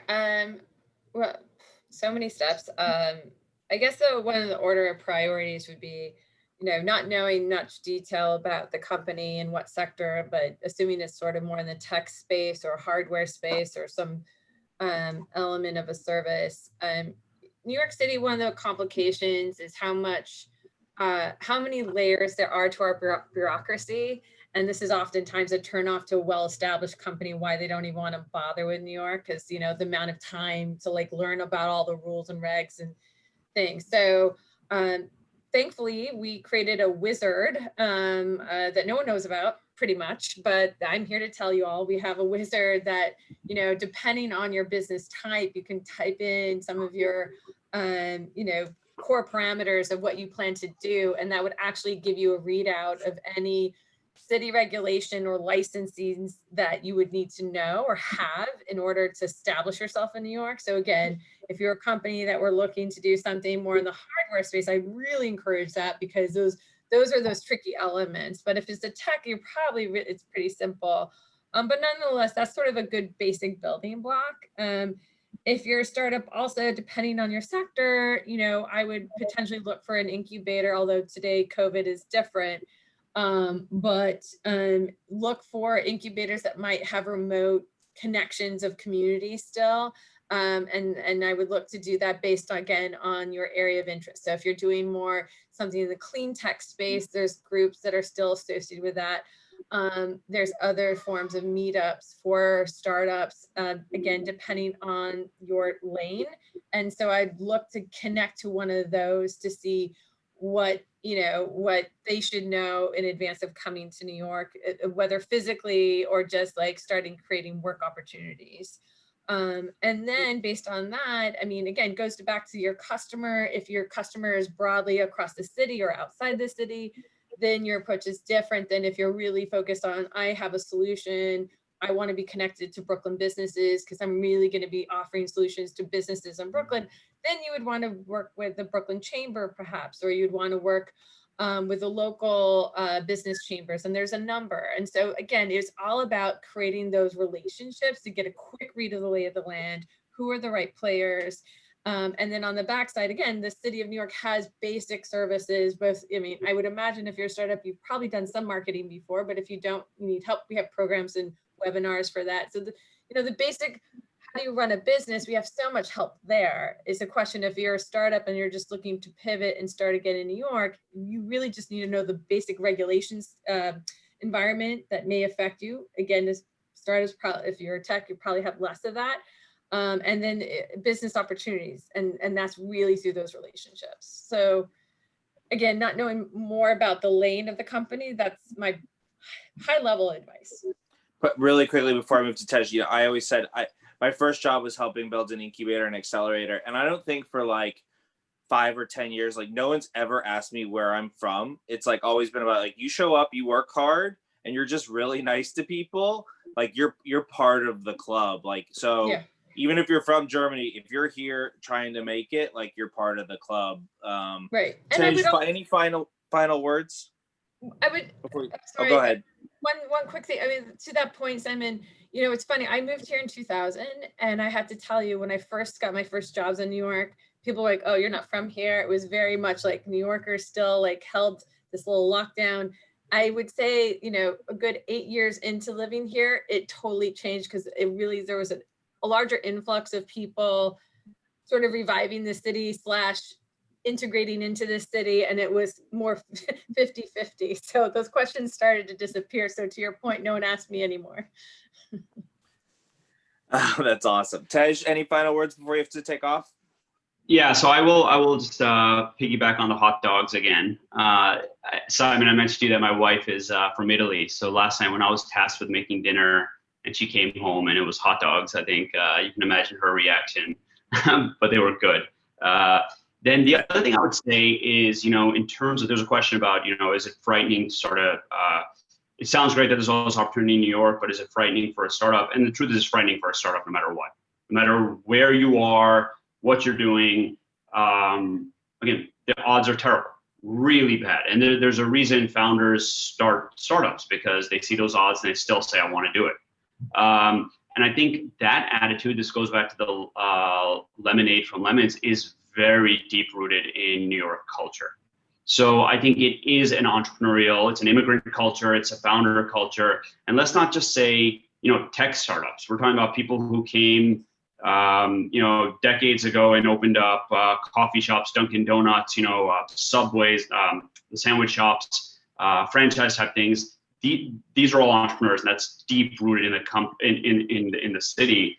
To Josh's point, it's not for everyone. It might not be for you personally, right? Like most people, I forget what the saying is, but like within 6 months, if this is right for you or not. Most people leave within those first 6 months. It's super noisy, it's super crowded.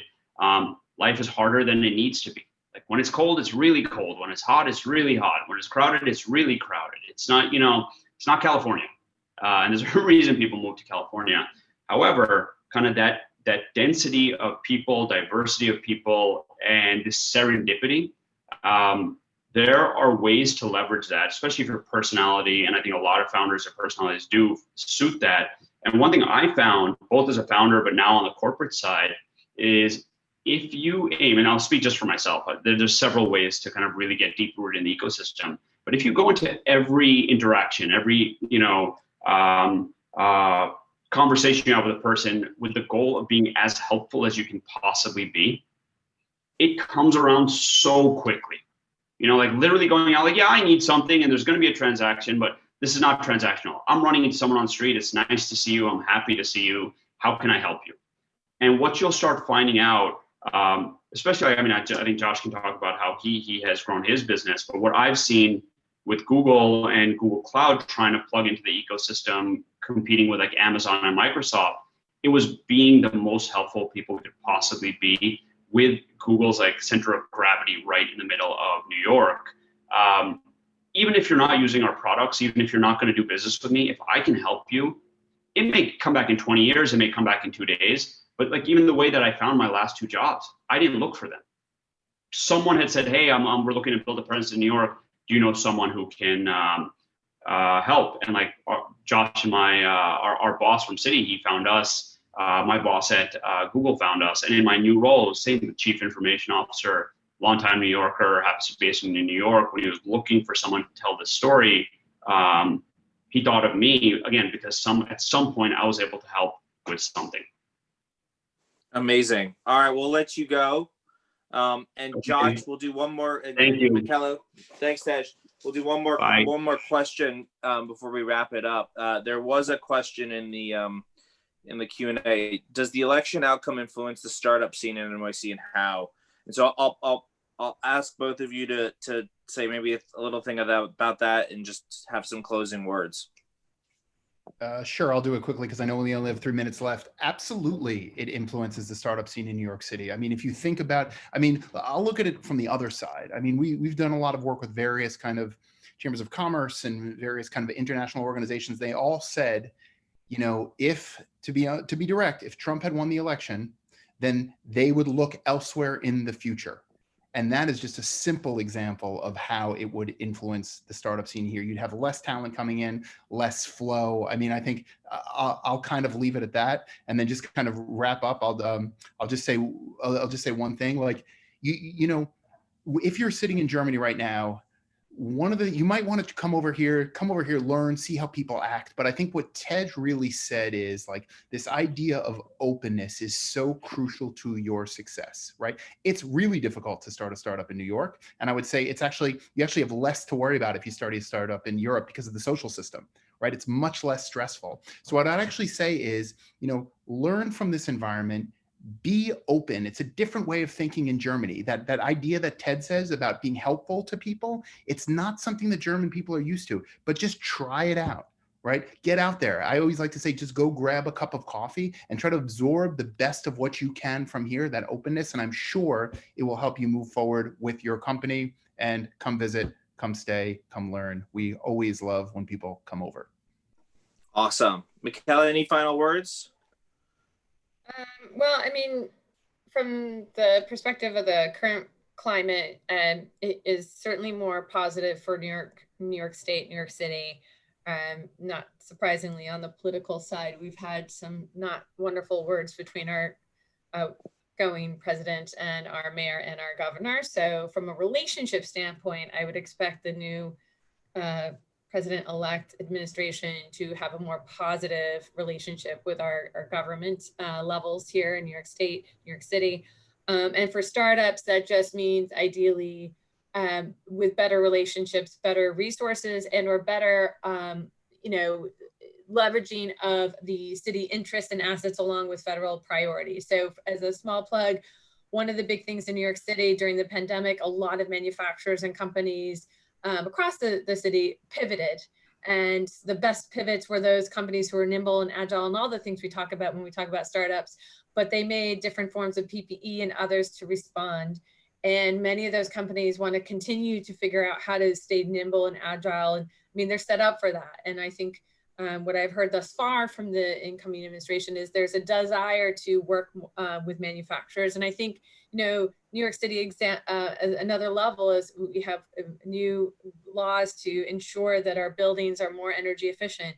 We here at the city are working out ways of how do we work with our manufacturers to create critical relationships with other companies that might have the right products, but we aren't making them locally. And how can we facilitate more B2B relationships there? So I do think this is a positive turn on a variety of levels.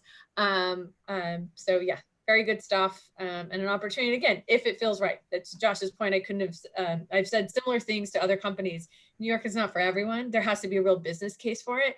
And it's not an easy place, but if it's the right niche, you'll know it. And it's worth all the other challenges, headaches, etc. There's a lot of fun too, but it has to be worth from a business level.